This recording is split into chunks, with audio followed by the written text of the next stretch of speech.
Une autre dimension, c'est bien évidemment toutes les problématiques qui sont liées à l'eau, et on va maintenant découvrir une initiative particulièrement intéressante pour prévoir la pollution microbiologique de l'eau. On sait que c'est un enjeu dont l'importance ne cesse de croître parce qu'on se rend compte de l'ampleur du problème de plus en plus. C'est Delphine Guilbault qui est la cofondatrice et PDG de Microbien Environnement qui va venir nous en parler.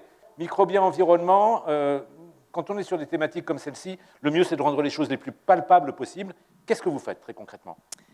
Alors nous, dans ce contexte de réchauffement climatique, il y a de plus en plus de problématiques de prolifération de microalgues ou de cyanobactéries dans les eaux environnementales, ce qui pose un problème à tous les utilisateurs de l'eau, donc les gestionnaires de l'eau, les professionnels aquacoles, qui vont utiliser une ressource qui est polluée microbiologiquement et qui rend impropre à la consommation, soit l'eau, soit leurs produits aquacoles.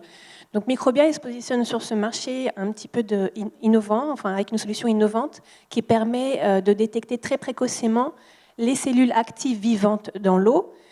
Qu'est-ce que ça permet ? Ça permet de faire tout simplement de la météo de la qualité microbiologique de l'eau. C'est-à-dire qu'on voit tout à fait les proliférations se développer dans l'eau et on donne un temps d'avance aux gestionnaires ou aux utilisateurs de l'eau pour mettre à l'abri leur stock quand il s'agit d'aquaculteurs ou de fermer à bon escient des sites de pompage d'eau potable ou de baignade. C'est un domaine extrêmement complexe. Encore une fois, on a pris conscience du fait qu'il y avait un problème depuis longtemps et on voit que les solutions tardent à émerger parce qu'elles ne peuvent pas être simples. Quelle est l'innovation que vous apportez ? Alors nous, notre innovation, c'est un biocapteur génétique qui va aller détecter des cellules actives vivantes. Et ça se démarque par rapport à ce qui est fait aujourd'hui. Aujourd'hui, on utilise ce qui existe. Voilà, on n'a pas le choix. Les détections se font pour les microalgues toxiques par microscopie optique. Donc ça implique beaucoup de choses. Ça implique qu'il faut un taxonomiste qui connaisse bien le domaine soit des microalgues toxiques, soit des cyanobactéries. Ça demande du temps parce qu'il faut préparer les échantillons d'une certaine façon. C'est extrêmement difficile.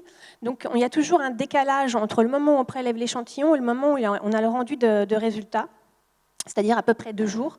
Nous, à l'arrivée de l'échantillon d'eau, on a le résultat en 3 heures. On a une certitude génétique puisqu'on va aller détecter le matériel génétique actif et on a une autre information que ne donne pas la microscopie, parce que la microscopie donne un dénombrement, c'est-à-dire on compte ce qu'on voit. Nous, on donne aussi un état physiologique, c'est-à-dire qu'une cellule qui possède ce matériel génétique actif, c'est une cellule qui va être en phase de croissance, en phase de prolifération.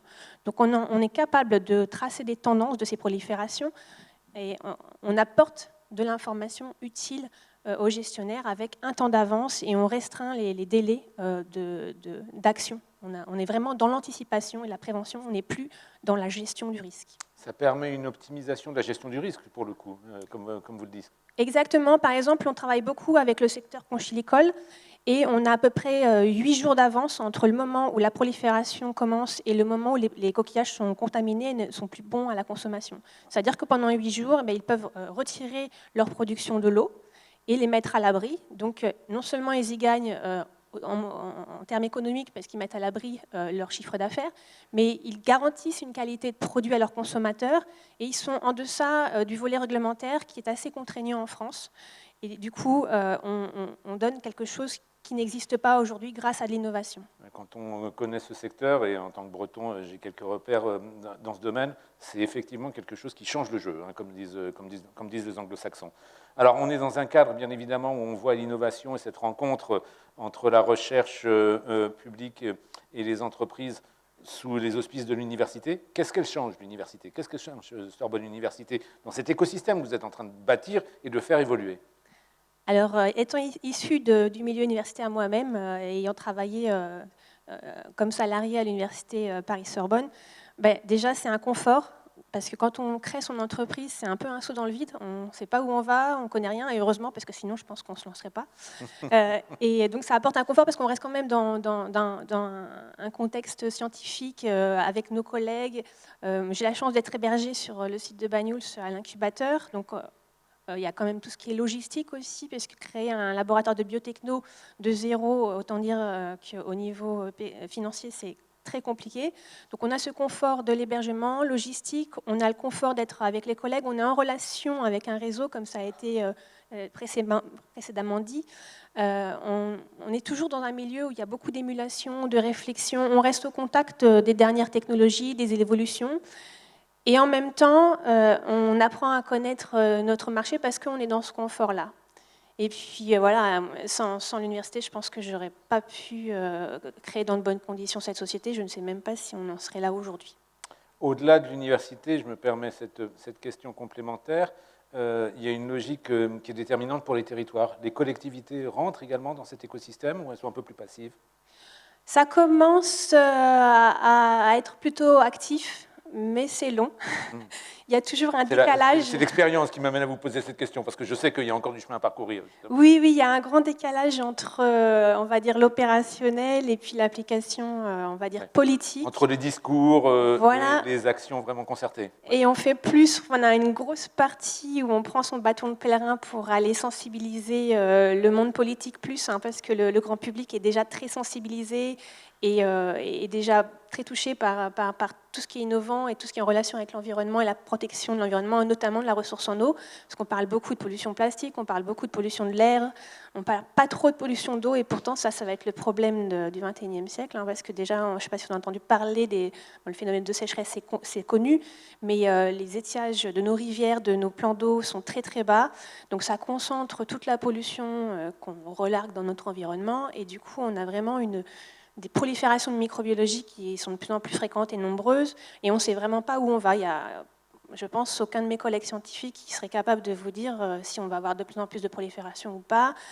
quel type de bactéries vont prendre le dessus ou d'algues. Il y a vraiment, on est dans un inconnu, un mystère complet avec ces changements climatiques. Et c'est une problématique, ce sont des problématiques de surcroît qui sont mondiales. Je pense à des collègues à vous qui travaillent sur l'épuration de l'eau en Asie, où inutile de vous dire que c'est un problème de plus en plus important. Vos collègues universitaires qui, à Valparaiso, ont imaginé ces systèmes qui permettent de capter la rosée là, à flanc de colline pour combattre l'aridité dont est victime la région. C'est un domaine, malheureusement, où les innovations sont multiples et vont être plus nécessaires que jamais. Pour celles et ceux qui pourraient avoir envie de marcher sur vos traces et de se lancer dans une aventure comme celle-ci, on a bien vu effectivement, vous avez parlé de saut dans le vide, pour que ce ne soit pas trop angoissant, quels conseils vous pourriez partager? Bon, déjà, il faut avoir un peu l'esprit d'aventure et d'exploration. Alors, les scientifiques sont des explorateurs nés, il faut un petit peu être aventurier, il faut avoir beaucoup d'humilité pour apprendre, parce qu'on n'est pas formé pour être... la partie entrepreneuriale, administrative, juridique, je dirais en France, on a un petit défaut de formation là-dessus. Mais on peut se faire accompagner justement pour ça. Oui, il faut être super accompagné. Donc si vous avez des incubateurs universitaires, pour moi c'était un peu plus différent parce que c'est plutôt des incubateurs locaux. C'est très bien de se faire accompagner sur ces aspects-là parce qu'on a quand même pas mal de difficultés administratives. Il faut être assidu, il ne faut pas avoir peur de travailler. On travaille déjà beaucoup en tant que scientifique, mais je vous assure qu'en tant qu'entrepreneur, ça n'a strictement rien à voir. Je pensais que je travaillais déjà beaucoup, mais en fait, on repousse nos limites. Mais chercheur, c'est déjà le projet d'une vie. Si on rajoute entrepreneur, c'est le projet de 2 vies. Donc, il vaut mieux être un peu informé. Et il faut avoir envie de créer sa société, que ce soit son bébé, il faut que ce soit son 3e bébé, sinon on ne s'investit pas suffisamment pour réussir. Parce qu'en général, quand on crée, on veut que ça perdure et on veut pérenniser le projet. Et je crois qu'il y a 3 mots-clés sur lesquels vous souhaitez insister, c'est équipe, équipe, équipe. Oui, parce que c'est quelque chose qu'on m'a dit quand j'ai débuté. Je n'ai pas vraiment compris. Moi, ça me paraissait évident. Puis je me demandais pourquoi 3 fois. En fait, c'est que quand on emmène des gens dans un projet comme ça, il faut vraiment que les objectifs et les visions soient alignés. Alors, on peut avoir des priorités différentes dans la vie, mais il faut vraiment que les gens qui intègrent votre société ne soient pas là pour faire du 9h-17h, parce que ça ne marche pas du tout. Il faut qu'ils soient vraiment pris dans le même rêve que vous, la même vision, la même dynamique, et surtout qu'ils aient le même niaque, comme dirait Philippe. Il faut vraiment avoir envie de participer. C'est vraiment comme une équipe des sports, en fait. Quand on fait du sport, que ce soit en solo, mais aussi en sport d'équipe, on n'y arrive pas tout seul. Il faut un groupe, il faut du coaching, il faut un encadrement, et il faut avoir des gens solidaires qui n'ont pas peur de se prendre des coups bas, des difficultés, parce que c'est un peu un parcours du combattant, mais quand on le fait en équipe, dans une bonne ambiance, on en profite, on est heureux et le projet se passe bien. Voilà. Oui, un dirigeant de PME et qui ensuite s'est bien développé m'a dit un jour mon défi quotidien, c'est de faire en sorte que mes collaborateurs soient en fait des co-entrepreneurs. C'est un peu ce que vous nous dites là. Voilà. Exactement. Merci beaucoup pour ce témoignage, Delphine.